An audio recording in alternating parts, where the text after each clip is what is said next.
So welcome back. I've been discussing in the earlier 5 segments the whole 2012 situation and trying to take a really practical approach and not get hysterical and just take a look at what's actually happening. And I've been doing research along this line for quite a long time, and of course there's a lot of information available now. But in the process, I developed this timeline that I introduced in an earlier segment of this sequence.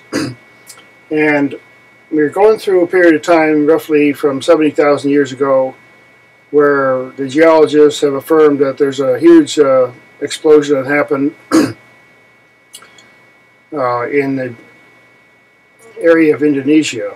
And we'd gotten to a point where in our discussion of the timeline, around 11,000 BC, there was a mass extinctions, crustal displacement in 9,600 BC, climate change, warming, and mass extinctions. Now, think about that. That's 11,500 years ago, let's say, 11,000 and change.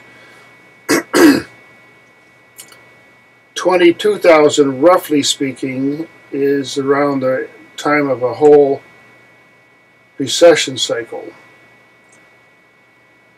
Now, where are we at now? Because if in 9,000 BC or so there was a major cataclysm, that perhaps something of an extreme nature where some scientists believe that an asteroid hit the continental or the ice mass over around where the Great Lakes are in North America, and that proceeded to change the whole pattern, and water blasted everywhere, and the icebergs started to melt now in a big way. In fact, that formed the current that goes out through the Great Lakes now. But that's one theory. Now, something really big happened because we know that a lot of animals went extinct, and it must have been such a massive scale that if huge numbers of animal species went extinct or died off, then what does that say about the people that were there at the time? Now, somebody survived because otherwise we wouldn't be here. And where were they, and what were they doing at the time when in North America we had that huge event? Now, we go a little further, closer to us, because we're really trying to get down to our neighborhood of time, basically. Where are we at here? Because then the earliest writings, I mean, there's documentation somewhere. I have a figure about 8,000 BC is when Jericho, you know, beyond that, I mean, we're talking 10,000 years, and how, that's the records just get awfully skimpy, you know, what we can find. A lot happens in 10,000 years, as we know. So, anyway, we have things like weaving and things going on, and people are living. There's irrigation. The city-states start to develop, Samaria. And you get back down to, let's say, 6,200 BC, a flood in Mesopotamia in the Black Sea. That was on the History Channel. Again, these dates are not precise. They're just somewhere in that range. And then thereafter, we have the whole story of Egypt and basically Babylonia, Samaria, all that area, which the history of that is very long, actually. Now, according to this, copper smelting happened in 4,500 BC. Now, that's, you know, that's debatable. That's where our record of it is. You know, there's the point I'm trying to go at, actually, is that if you look at, say, a cycle of 10,000 years as being something that's really beyond our comprehension. I don't care what kind of expert you are, we are, anybody, we just can't figure out, you know, what happened. There's a long, long time.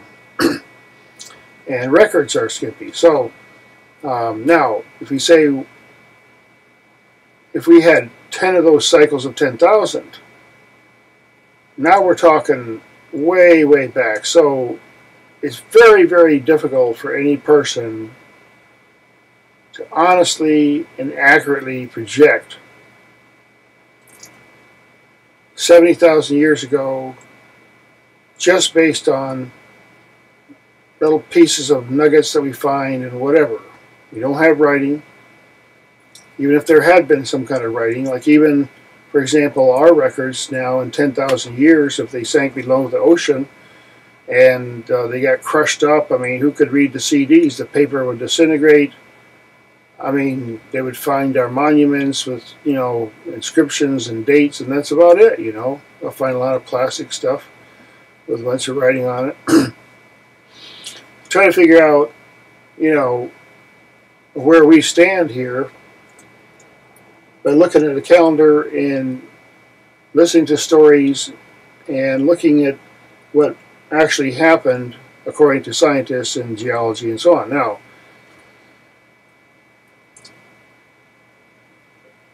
Egyptian calendar beginning 4236 BC. Uranus-Pluto conjunction 40 years earlier. The Indus civilization. So now we have a huge calendar beginning 6000 BC. Okay, they're covering it. Let's say something happened. We know 11,000 BC, 9,400 BC, major, incredible disasters, flooding, sea rising. And 3,000 years later, 2,000 years, 5,000 years later, they're doing smelting and copper smelting, the Indus civilization. Now we're talking, we have a lot of organization. They've got a bunch together, and at that time, the Indus River that flowed off the mountains of the Himalayas toward the west through what's now Pakistan and Afghanistan, that area, there was this huge river called the Saraswati, and it was very, very wide and had a lot of channels, and there's a lot of people living there, but it was flooding. It was still melting. The glacier melt was still coming down that way in torrents from time to time. Now, 4000 BC, rock art in Norway, 3900 BC, chariots, Malta, 3600 BC. That was a fascinating place. Go look up Malta, what they did there. Very unusual stuff that they did there, built underground caverns. 3500 BC, megalithic structures. Now remember, 6200 BC, there was a major flood and major stuff, okay? 3,000 years later, roughly 2,500, they're over there on the plains of, you know, Stonehenge and trying to start that whole thing and that type of structure. So-called 3,400 BC, the dynastic Egypt started, unification of Egypt.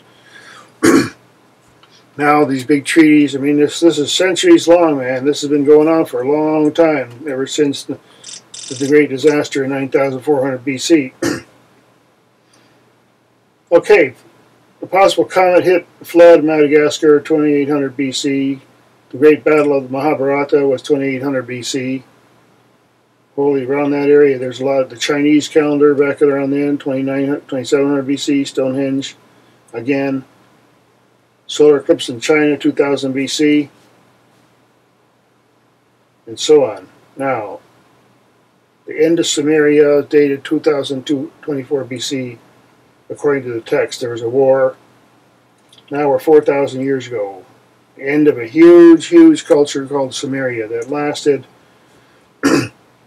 God knows, from 9,400 BC. There was a huge catastrophe, and then they had to rebuild, and they had all their stories in Gilgamesh, and then now we're at 2000 BC. So we're going to go into another segment because of the YouTube limitation here.